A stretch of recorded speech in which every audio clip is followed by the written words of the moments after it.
Welcome, everybody, to the Let's Get Critical podcast. We are the band Frantic Romantic, here doing our album reviews like always, but for anybody who is the uninitiated, we're a band.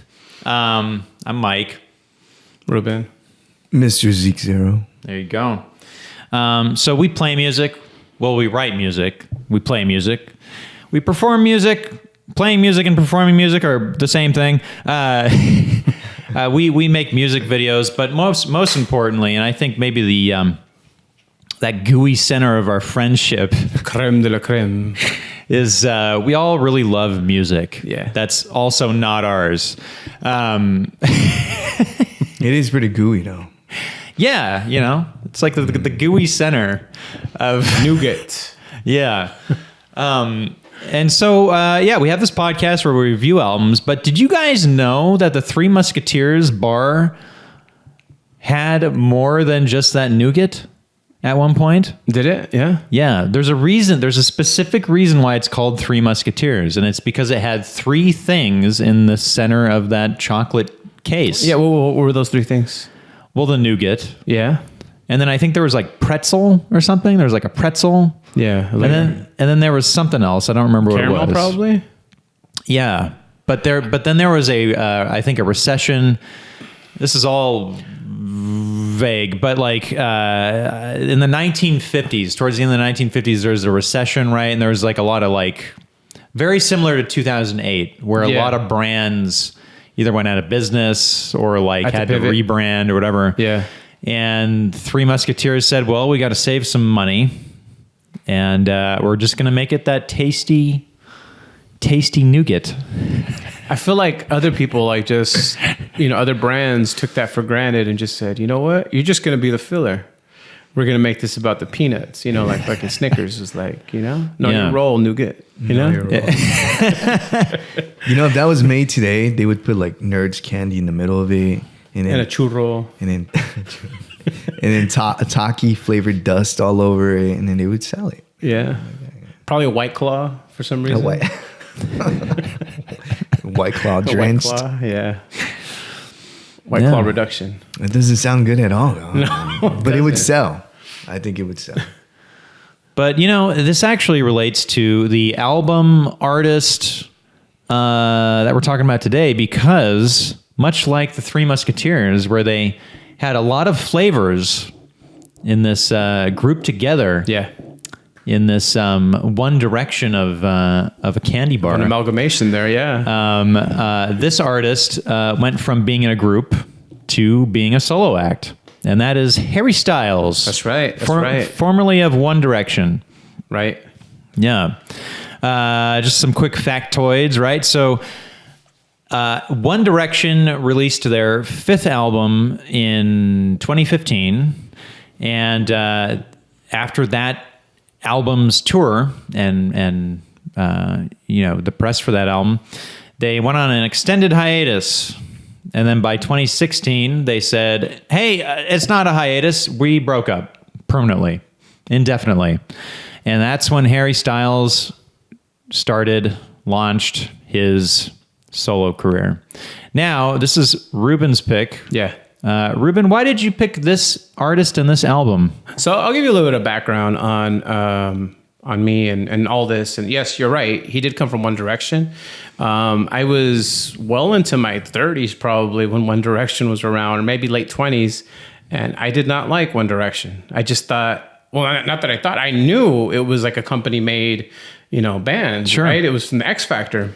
Boy bands. It was a boy band that they put together in an era when the boy bands weren't even relevant anymore. But, there's this tried true formula that let's make a lot of money. Let's just put a bunch of good looking guys that can sing together. Right. And I didn't like that. I was like, hell no, I'm not even going to give that a chance. I would listen to the songs and I'd be like, that doesn't have any substance. Like that's like the most obvious lowest denominator or whatever. Right. I was a critical asshole, right? But whatever. It was music not geared towards. Not towards us. We're not the demographic, right? Yeah. And so when this came out, I really didn't want to like it. I was like, fuck Harry Styles, you know what I mean? Or I didn't even say Harry Styles. I said, fuck the One Direction guy, the guy that whatever. And you know, in my personal life, I was going through some shit, so maybe that explains some of that bitterness or whatever, you know. We had a very near and dear friend to us, band member, pass away in 2016. And I kind of had a little bit of like a breakdown right after that. That was kind of like the chink in my armor that I was kind of developing. And I kind of went on a bender and was like fucking downward trajectory for a while. And then I started picking myself back up and putting myself together. And I remember just the climate in the world was really weird. Like a big political movement had just kind of came in, and like for me personally, right? Like I just felt like the world was really different. Sure. Like it just was a bleaker, darker world, you know, from what I was going through and from what I could see happening, you know, in the media and on TV and, you know, in the world in general. And so I remember finding myself like having a lot of time alone during this period, and just kind of listening to the radio and stuff like that when I was driving between places. I think I was driving 2 hours to work every day. Which, wow. Yeah, and back home, right? It was ridiculous. And so the song Sign of Our Times came on, and I didn't know who it was. And I was like, that's a really good song, you know? And I would hear it all the time in my commutes. Finally, I looked and I was like, Harry Styles. It's like, what? You know? And it kind of became that thing that just made me want to look into what else can this guy do? Yeah. At the time, I was watching a lot of SNL, and he did he was the musical guest, and he did 2 songs. One was that one, and one was another one that we'll talk about later. And I was like, you know what? Okay, I'm probably just an asshole. I'm just going to give this guy a chance now. And I didn't regret it. I really like this record. I love this album. Cool. I like legitimately love this album.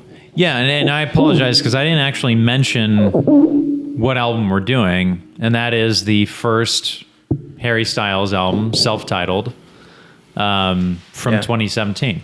Yeah. So, cool. What about you, Zeke? How you feeling about it? I'm feeling pretty good about it, man. Again, just kind of like, because Ruben and I are around the same age. You know, I when Harry Styles went solo, I didn't really think anything was going to come of it, because it's just another boy band member trying to make it on his own. And plus, this could be a hot take, but he wasn't looked at as the most talented one from the group. Actually, I think the other guy was Zayn, right? Yeah, I only remember because Joseph's kids would always talk they were about all them. into it. They were all into them. Yeah. So I think it was a surprise to a lot of people that he was the most successful one. He's the breakout. Yeah. And what I got familiar with, I got into this band called the Cannons, and they covered a song called Golden. Oh yeah. Fucking great song. Yeah. Yeah. The Cannons are good too. Yeah. We'll do them eventually too. And then I remember talking to our mutual friend Frances about that song, and she's like, "Oh yeah, I love Harry Styles," and she's like, "I hate to admit it, but I checked out his album, and that's on there," and that was very. She was telling me more about giving him a chance, so I listened to not this album. That's from but Harry's House, right? I think. I think so. It's the second album. Second right? album, yeah. Yeah. And I was like, man, the songwriting is really good on this one. Yeah. And then I thought, I'm not gonna venture too far back, because it's probably just. He just figured his shit out in this album, right? This album. But then when you brought it up, because you showed me this album before too, you told me about it, and I listened to it, I was like blown away by it, man. I was like, oh wow, it's amazing that he had 2 albums, and when I heard it, the 3rd album hadn't come out yet, so I was amazed that he had 2 badass albums like that. I like the 3rd one too, man. I'm not gonna lie. Like the structure's really well put together. I haven't heard the 3rd one yet. I have a 7-year-old, so obviously I had to hear it, you know? So I really love this album. Any dislike songs that I have on it, because I had to pick them, but I really like this back to back. I think it's a 10 out of 10 for me, actually. But I should have saved that for later, man. Right? I should have. Yeah, but we'll get into all of that. But yeah. Cool. My history with Harry Styles, I think, is probably very similar to yours. Yeah. One Direction, it's like, definitely definitely not for me. Right. Right. And so when I heard that Harry Styles, there's this kid, Harry Styles from One Direction, that now has his own career, I just thought, well, it's probably because he just looks good. Because he's Thanos' brother, man. You know, that's the only reason. Still waiting for that payoff. that thing to pay off there. But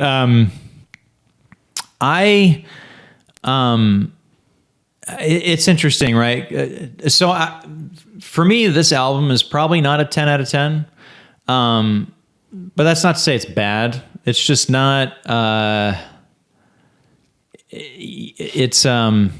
Hey man, some people like Rocky Road, some people like Strawberry. Yeah, it's just it doesn't get like my rocks off, you know. Yeah, but like, that's not to say it's bad. I think for someone's first album, it's really strong. Yeah, there's not a bad song on it. Yeah, which is great. I think it also kind of covers a very like. It swings positive, which is good. Yeah. Right. These are fun songs that people can just enjoy. people can have fun and you know, there's some very loving songs, which is great. I think except for like Meet Me in the Hallway, which isn't on my list at all. It's like a very dark tone, you know? It's not even on your list at all? No. Oh, wow. Yeah. I think that's the only one. But other than that, yeah, they're all like kind of like fun. Fun on a beach. Yeah. Partying, you know? Yeah. House, right? And to be honest, I haven't heard Harry's House, and I haven't heard the third one. Number 3. Yeah, I don't know. I forget the name of it. But like from this, it's like I sort of kind of... I see it as a good starting point, and then I could see him doing a lot of interesting things throughout a career that he'll have for... I mean, he's already transitioned into decades. acting too, you know? Yeah, yeah. So usually, so usually when we have someone on the show that's picked this, we have them go last. Yeah. Yeah. So that means, Zeke, you'll be going first with your bottom 3. Oh, man. And then with your top 3. So with that said, let's get all the cynical stuff out of the way first. Yeah. Zeke, what's your least favorite song? What's your number 3 on your bottom list? All right. Once again, you know, I really enjoyed the album. So I enjoyed every song. But these are the songs that I least enjoyed, to put it that way, right? Yeah. For me, it was Sweet Creature, which, you know, it's a happy-go-lucky song. Has a nice acoustic to it. It's like the Beatles, man, Blackbird. Well, yeah, and that's what I wanted to go into is that it's like a song very similar to other songs that I've heard before, like in the 60s and 70s. So it didn't really stand out too much for me. It wasn't innovative in any way. It's an enjoyable song. It is. It's, you know, I like listening to it, but it's just not. It's not a standout. You know, it's just formulaic, I guess you could say. Yeah, it follows a certain. Yeah. So, Sweet Creature. I bet you that's on somebody's favorite over here, right? Care to make it interesting? Yeah, no, I don't actually. Because I bet you 3 sausages, Vienna sausages. It's good because I don't like Vienna sausages. What? That's a hot take right there. That's a hot take. That and Marilyn Manson. But. So my third least favorite song is Only Angel. And the reason why is because I think it has a really cool, interesting intro. And then it turns into a very middling song. And then it's followed up by, well, I'll get into that later. But again, like, I think it's great. Like, all these songs are great. So it's hard to pick. But yeah, I thought the man, that intro just really grabs you. And then it's just like, blah, blah, blah, blah, you know? So that's my number 3. So, you know, like when a comedian has like a joke and then like the opening act says it like right before he says it. That's literally what happened right there. 100%, dude. Honestly, that intro is so dope. Yeah. And you're like, oh, where's this going to take us? And it's dun dun dun. You know what I mean? It just changes and it's like, I mean, it's not bad. Right. Like had that not been the intro, the song would have been cool. It's Sure. kind of Rolling Stones-ish, you know? Yeah. And see, like, this is kind of like where Marcelo would be great because he like psychoanalyzed this album like hella cool, you know? He's like, You did, man. So I had like Elton John and the Beatles and like the Rolling Stones, Yeah. and I'm like, you're right, you're hella right. But yeah, that intro, I think it could have been a cool song. Right. It could have like continued that way, you know? Yeah. And it like swerved us, man. It was like Star Wars Episode 8, you know? And that's my favorite one, though. Me too, man. Damn you, George Lucas. Ryan Johnson, no? Was it? Oh, my Yeah, bad. yeah, Yeah. yeah. Well, damn, George Lucas, anyways, man. Yeah. Yeah. We're letting Ryan Johnson. No, I actually like Ryan Johnson as a director. Me too. They're coming out with that third Knives Out. Really? Yeah. Yeah. Can't wait for that. Just keep doing them, man. Just do 10 of them. Do 10 of them. 20 of them. They need to do a Brick Part 2, man. That would be awesome. Oh, wow. Oh, I yeah. remember Brick, Hell dude. yeah. You showed me that shit a long time it was ago. good. It was great. really good. Yeah. Looper too. No. I liked Looper. I like Looper, yeah. There were some things I didn't like about it, but overall, I think it was good. I don't know, dude. When it hits the barnyard thing, that's dude, that's the death stroke to like any movie. The barnyard. I personally feel like when the plot pivots to them hanging out in a farm, that's just the death kiss to any movie, man. Avengers, Age of Ultron, same deal. What are we doing in this barn? Iron Man 3, right? He was in a barn. Yeah, I gotta he's notice in the that. I barn. haven't noticed no barn. Dude, the first Ninja Turtles movie. Yeah, I'm like, this yeah. movie's awesome, and then, And then they end up in a barn. farm. What the hell? How'd that happen? And it's like they spend way too much time there. You see Raphael cry? What the hell? I don't want to see that. Yeah, it's Saw the ridiculous. face inside Donatello's mouth. Babe, Babe. when the little Yeah. pig was in the barn, what the Yeah, that was like the whole time. I don't even know if the audience remembers Babe, man. Probably Honestly. not. Dude, Babe was a motherfucking classic. It was. Yeah, it was. Dude. It was, I think man. it is, man. 96, right? Just ask. Never mind. The guy from the Mummy. Yeah, I was just, that's what I was gonna say. That's what I was gonna say. Anyways, Sorry, these inside jokes. All right. Where are we, man? Zeke, we're at number 2. What's We're at number 2. what's your second? What's your second least favorite track on the album? I believe it's called Kiwi.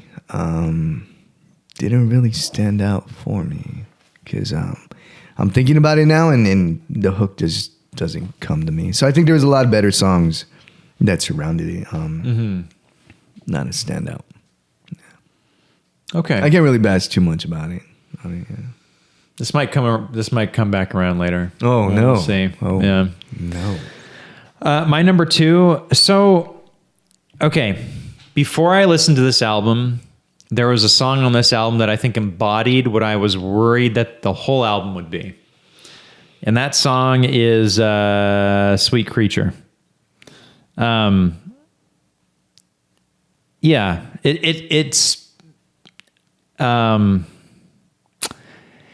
it felt like okay, if someone was to be like, okay, Harry Styles, we're gonna package you this way, right? You gotta make some songs for the honeys. You know what I'm saying? That's Sweet Creature was kind of that. It was kind of like, yeah, you're making a song for the honeys. For the honeys. You know what I mean? And that's perfectly fine. It's a song that's not for me, but I bet there's a ton of people out there that have used it for like, you know, their weddings, engagements, I could see that. I could totally see baby that. making. You know what I mean? It's Bar a mitzvahs, right? yeah. It's a perfectly fine song. So Bar mitzvahs. Cholo bar mitzvahs, Oh, it's- man. Yeah. This is the initiation. For me, I have Kiwi. Kiwi's on my list. I think it reminds me of a lot of the bands, kind of like the Vines, the Hives, stuff like that. It gives me a lot of that like rock and roll in a bar kind of vibe, which isn't a bad thing. It's funny because a little bit after that, we started going to Mexico and playing, and I noticed a lot of our friends down there like this song a lot. Like, I think our friend Linda Allen actually really likes this song, covered it, I think, too, live. Oh, wow. And, like, in that context, I was like, that's actually kind of cool, you know? And, like, she totally pulled it off, you know? yeah, but it's not really something I go out of my way to listen to, you know? Well, fair enough. Yeah. Fair enough. This might come back around. I'm just saying. Yeah. No. For me, it's gonna be "Woman." Right? I didn't hate the song, but it kind of followed like a. That's your least Elton John, favorite? dude. It's Yeah. Elton John. It is. I'm just saying, it's totally like an Elton John Because it song. sounds very familiar. There's Yeah. a few songs. Well, some, I don't want to say most of the songs, but there's songs that kind of feel like they were written a certain way, right? And they rock. They sound really good. The good time feel, but there's just somewhere where you've listened to other music and you kind of see the pattern in that. I like picking up an album, and I like being pleasantly surprised by it too. Sometimes, good or bad. Yeah. You know, and this one I kind of knew where it was going, so I've heard other songs that were just like this. So I just couldn't put my finger on it. Man, this This is a good episode. No, this Yeah, is there's going to be some divisive stuff on this episode. So there you go.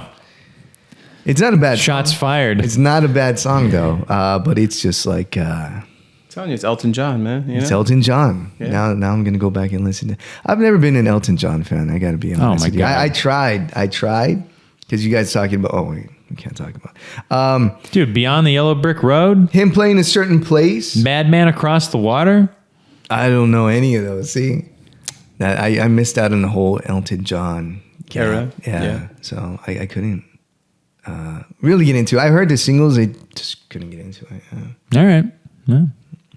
Hey, man. Hey man, show me an album that you think I would get into. I think Beyond the Yellow Brick Road is like pretty Good starting point, right? Pretty good. Yeah.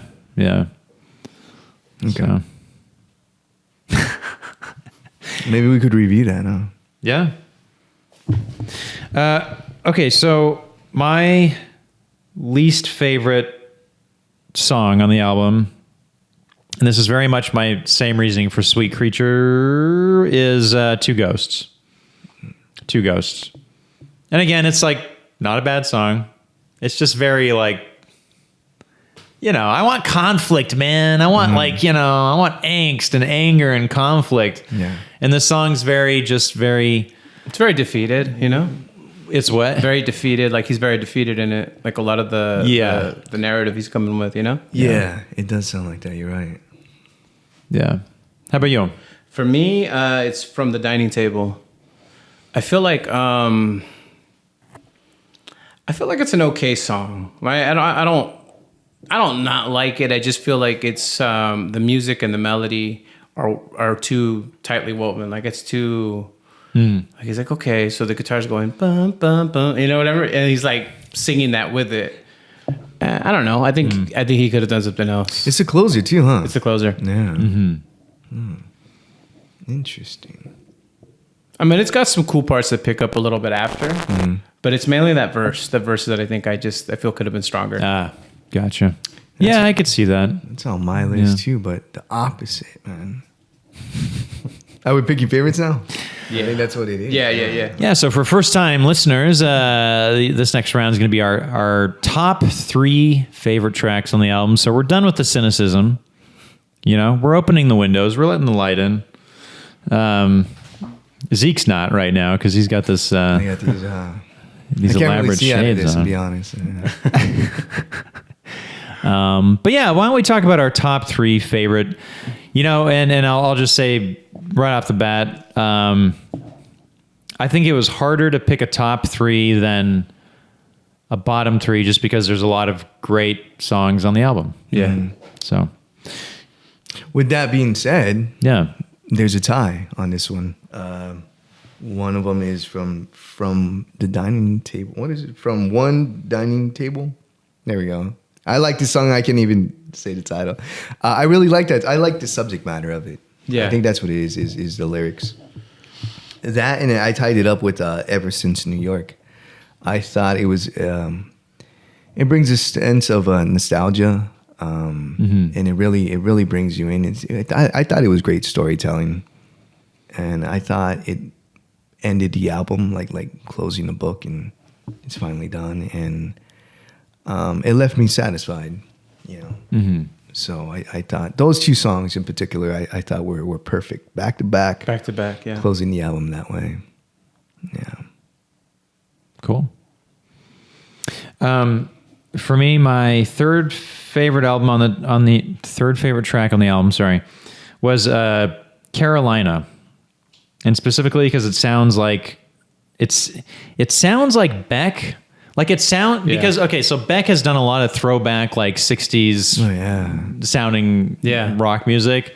This sounded like Beck in that Beck phase, if that makes any sense. Yeah. And I'm like a huge Beck fan, so I'm like, oh, this sounds like Beck. So I think Carolina, it's a fun song, and very reminiscent of Beck for me. That's cool. Yeah, I like that era. I like a lot of the stuff he did. Yeah, Beck's a good artist. For me, I think one of my tops, the third on my list, is Two Ghosts, one that was on your list. For me, like I said, I think at the time, it's one of those things that we were saying, depending on what you're going through. I was going through some shit, so I could understand that defeated vibe that he was going, with. I think that's probably part of the problem with what was going on is I was listening to too much shit like that at the time, and that sets a tone, and a mood for how you are, and kind of your day to day. You were telling me that during this time in your life, you were also listening to Coldplay. Coldplay's Ghost Stories, and I was listening Good to album. Adele's 25 a lot. Like I was just immersed in this, or the radio, and then that's when I got into this, I don't know. It's just kind of this thing where I think I could really relate to that whole when you feel like you're just a shell of yourself, and not just you, but you see that in other people, like you could remember and reminisce on some really good times that you shared with people, be it, romantic or not, or just friends. And you kind of start to miss, but that becomes like a pitfall, right? Like you don't realize the good that's around you because you're so stuck in that. Mm-hmm. Or at least I was so stuck in that. You know what I mean? That nostalgia. It's very true. It's something that you learn when you're getting older, especially at our age, man. You start to see, like you said, like relationships slowly change and they become something else, and they're not as bright, right, or shining as what they used to be. So sometimes it could be really heartbreaking. You could wish it was always like that. Like for some people, you see like their light kind of dim. And there's nothing really you could do about it. Just be there for the person, but you miss that because the way they interact with you is not the same. Right. So that's one of the hardest part of growing up is seeing the changes in other people. You and other like people, that. Right. So I could totally relate to what you said. I don't know if you encountered that, Mike. Sure. I mean, I think the way we measure time is always changing, right? Yeah. Because humans measure time by change, right? And I think like when you're a kid, it's like, okay, every year you get to look forward to a new grade, and like there's this reset button for opportunities and experiences, right? Because it's like your whole life is dictated by whatever your school year, and like, every class you're going to be in or whatever, like just dynamics change and all that. And it's like you're still learning you're learning about the world. And then I think, as you get older, it's like, okay, you get whatever, college is a whole huge experience. Being in your 20s, there's like a field of that, right? When I got into my 30s, you reach this point in your life where so much has happened throughout your life that you kind of start realizing like your life doesn't really feel like one life anymore. It's like, I was, it's like there's this change, right? It's like, and again, this kind of relates to these benchmarks where it's like, okay, there's like San Ramon Mike, and then there was like San Jose Mike, and then there was North Hollywood Mike, and then you know what I mean? Absolutely. And that's only like one example of it's like, oh, there's this relationship Mike and that relationship Mike and this, you know what I mean? Or same thing with albums, right? Like this came out at this time, and you can remember all this stuff attached to that, you know? Right. I mean, there was a song that we wrote called Snow, and there's a line that I always come back to, especially when I'm down, and it's. You know, friendship is fleeting, love is defeating, I'm tired of getting beaten down, right? And like friendships especially, it's weird, right? Because you have all these people come and go, right? And I think by the time you're in your 30s, you sort of get used to that, or you at least acknowledge it and then hopefully accept it, right? Mm-hmm. Like you're going to share these moments with people, and you won't, right? More than likely, it's like, okay, that situation is going to be over someday, right? And then suddenly, this person down the line, where you're no longer their coworker, you're no longer their neighbor, you're no longer their colleague. Like you're going to wake up one day 5 years from then, and they're just going to feel like strangers, right?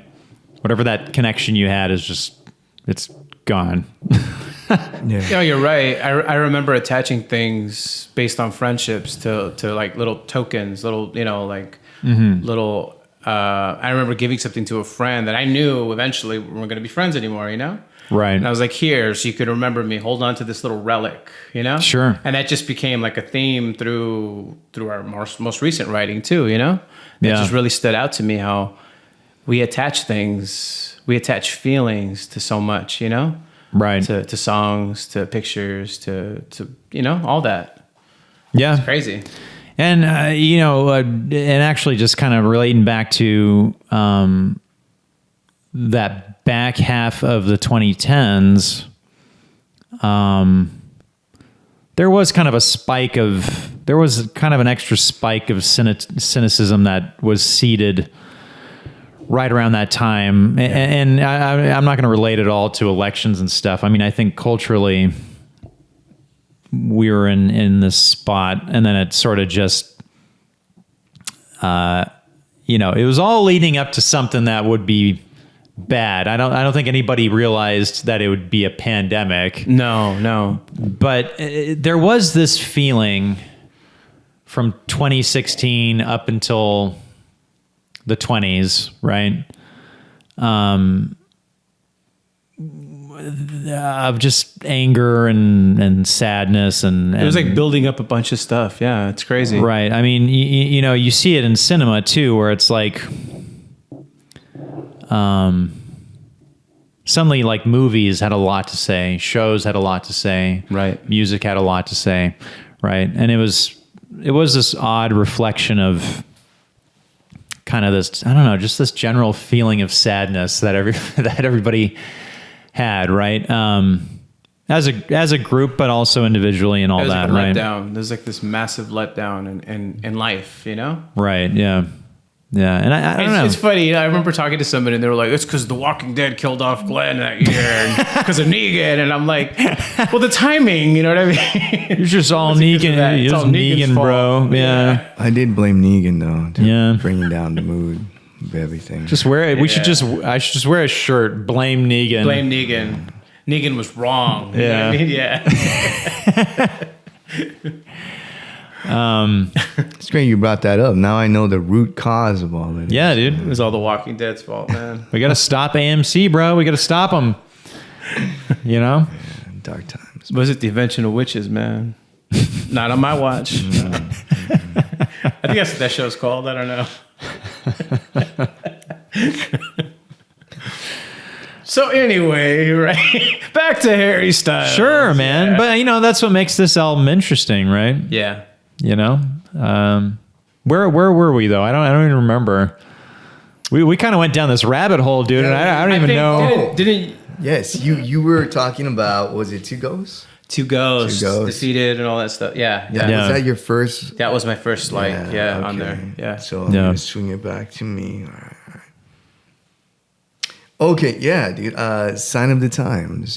This would have been my number one, but my number one, I actually think I relate more to it, or I felt more, right? But Sign of the Times was a really awesome song, and it was the single, right? It was because I remember single, the lead-in single. and I had no idea, dude, it was Harry Styles. I didn't. I heard it all the time until you told me about it, and then I was like, no way, dude, that cannot be him.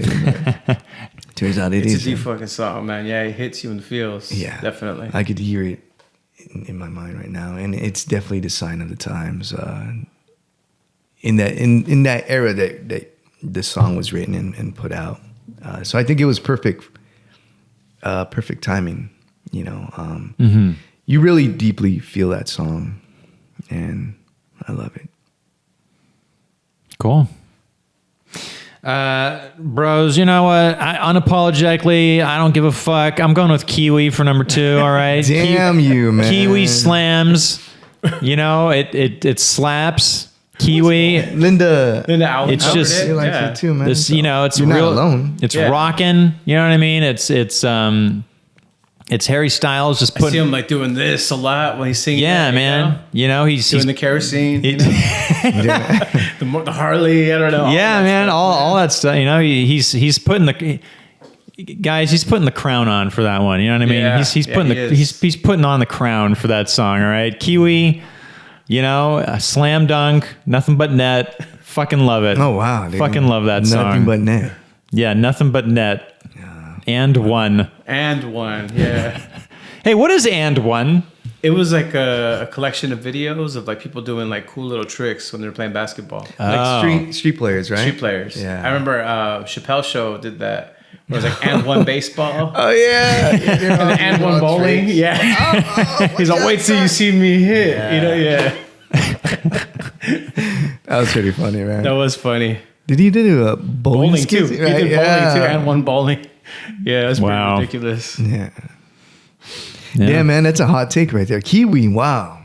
Kiwi, dude. Hey, Linda Allen, if you're listening to this, I agree with you. That's good. So, It was a lot of people. It was a lot of our friends in TJ who like this song a lot. Yeah. So you're not in the minority here. You're definitely Good. with friends. Just not Yeah. in this room. No, I'm yeah, just Definitely not in this room. That's a good song. No, it's cool. It's cool. It's not really a bad song on this record, yeah. other than From the Dining Table. No, I'm just kidding. I'm talking about storytelling, bro. I know. It is strong. It's a good You're talking song. about it musically. Yeah. Saying storytelling. All right. So for me, it was a sign of the times. I mean, this song is the whole reason why I gave Harry Styles a chance. I remember I was able to just hear the lyrics right off the bat. And I was just like, man, this guy is like he's really zoning in on what's going on. Like, period, right? Like, he's kind of like the canary, right? With what was going on. And it was so fitting that he named this song Sign of the Times. Is it upbeat for you, or it's kind of like a? No, it's a downer. It's a downer. But it's like a very, like, I love that kind of downers. You know what I mean? Like, it's like, you know, I mean, you always talk about like that line from Nirvana, I feel a comfort in being sad. You know, it's like, there's something about that's like very familiar to me. And Yeah. I really like this song because of that, I think, you know? And it's amazing that he came out with this as a single for this album, because you would think coming from a boy Boy group, band, yeah. he would make something like straight up pop. Like, you know, maybe like- Kiwi would have been his first single, right? Maybe you know? Yeah. There's something Hell along yeah. like, something along like Justin Timberlake's. That's what I thought. That type of Honestly, thing, that's yeah. what I thought was going to happen. But Yeah.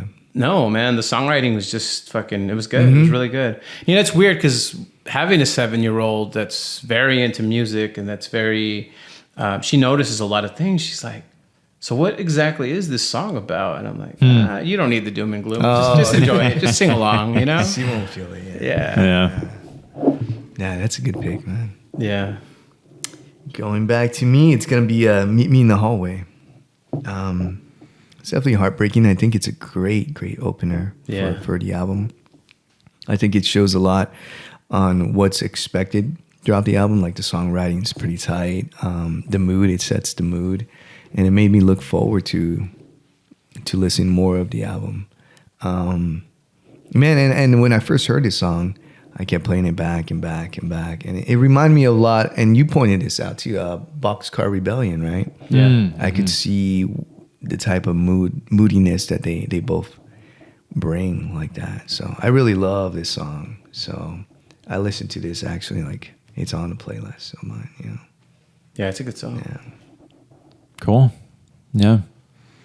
What about you, Mike? Well, my number one favorite track on this album, and you know, hey man, Oh, you're no. just gonna have to take it, all right? It's not sweet. Because you hate it. Is it You hate it. It's Woman. It's Woman. I hate that So song. No. here's the thing, man. Okay, when he did this album, he was 23 years old. Okay, Oh wow.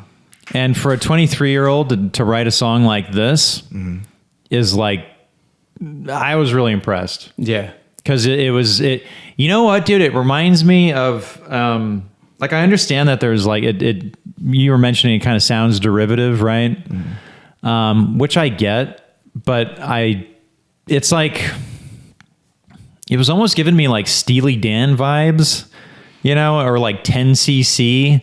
There's like that really dirty, musky like part of the late 70s, early 80s, you know? Yeah. And honestly, it's, you know, just going back to our own catalog, the final treatment of One Last Hurrah, it gives me the same kind of feeling where it's just like, oh, we're making this arrangement like really interesting. Yeah. You know, this is not because it would be so easy for Harry. I was going to say Harry Potter, Harry Styles to just kind of not even touch any sector of that kind of songwriting, right? And just go straight pop and like just unapologetically just put stuff out there that's for everybody, right? Yeah. But this song is not for everybody.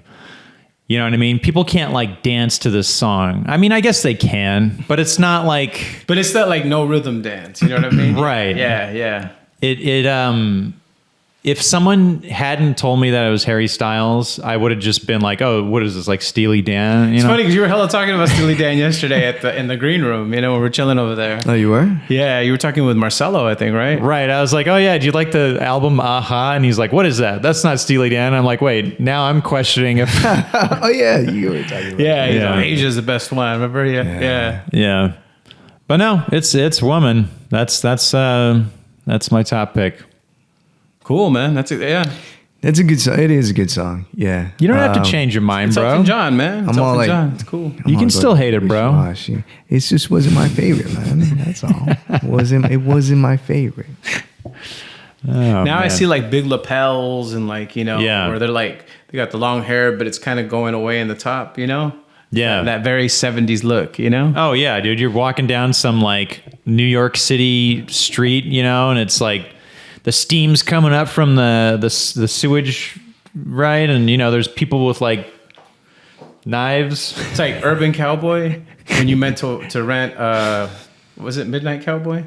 It is Midnight Cowboy. Yeah. Other way around. Urban Yeah. Cowboy, right? No. Yeah, we had this talk where I think you rented the wrong movie. Yeah. You wanted to watch Urban Cowboy. You rented Midnight Cowboy to watch with your parents when you were a kid. Okay. You're like, this isn't Travolta, you know? Yeah, exactly. I was like, when did I'm Travolta sorry. come out? Yeah.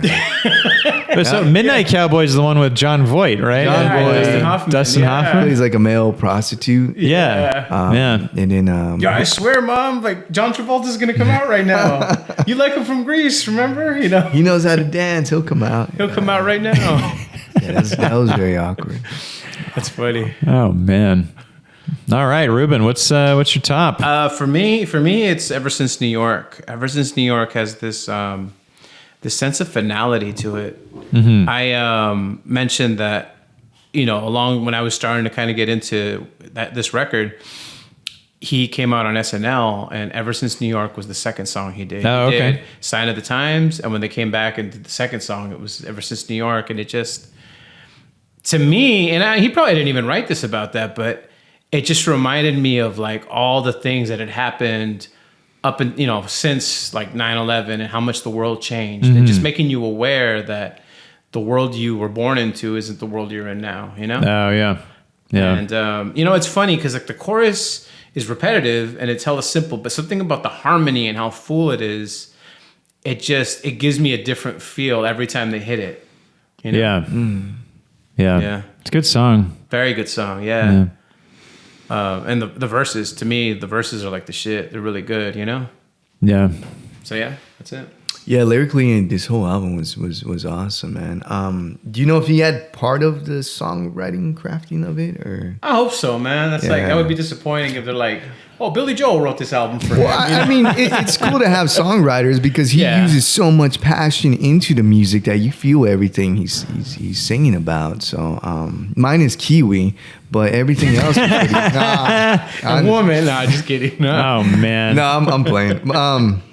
But I would think he was part of those writing sessions, man, because it's really hard to put yourself and sing other people's lyrics. Stuff, it is really difficult because you got to relate to it, and then you got to emphasize and put your own emotions to it.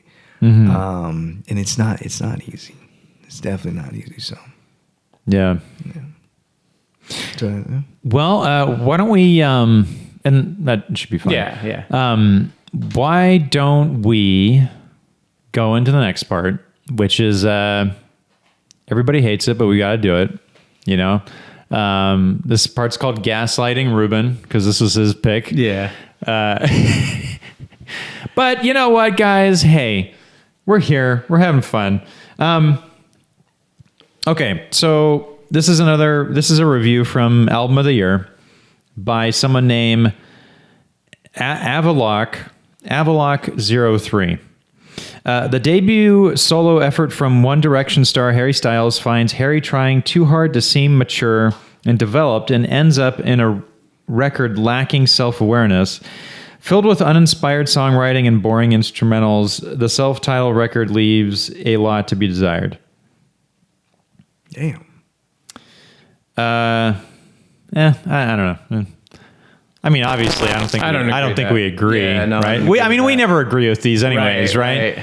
One thing I will say from this is I think that this self-titled solo album is like a really good like bedrock foundation starting point for a career, again, that I think is going to kind of span probably his whole life. Decades, yeah. Right? I agree. I know I'm a big Bowie head, David Bowie head, but I could easily see Harry Styles kind of having the same trajectory as David Bowie. And reinventing himself as he goes. Right. Honestly, I see that too. Like, I didn't want to say that because I know you're such a big David Bowie. Both you guys are big David Bowie fans. I almost feel like I'm a fan, but I'm not as big as a fan as you guys. So I'm like, that's blasphemy for me to say shit like that. But yeah, I could see that. I could easily see him moving into that space, right? Wow, man. But I don't know. Do you guys have any final words for our audience about this Harry Styles self-titled album from 2007? Yeah, I'm glad he's not in One Direction anymore. Yeah. That's it. Yeah, dude. Great album. Well, the first two. I haven't heard the third one yet. Yeah. He's gonna have a long, fruitful career. Already breaking off on movies, right? Movies? Yeah. Right. I haven't really seen the movie he was in though. Have you guys seen? Have you seen I saw it. Yeah. Don't Worry, Darling? He replaced Shia LaBeouf. Yeah. Holy crap, man. I mean, I heard that. Take whole it thing. for what that it's- whole thing was like a cluster. You know what I mean? Yeah. The whole thing in general, the whole project. Yeah. and it had nothing to do with him. No, The movie itself was like crazy. Yeah. That was a crazy movie. Well, there's a lot of stories behind it, huh? There is. Yeah. Especially, well, I'm sure it's already been in the media, like Harry hooking up with the director, right? Yeah. But then I heard that she left and the main lead actress had to take over directing duties. No way. Yeah. That's sad, but she didn't officially come out and She say didn't it. get the but credit for it or anything and she either, didn't get right? the Talking about Florence Pugh? Pugh. But she Yeah. didn't even deny it either.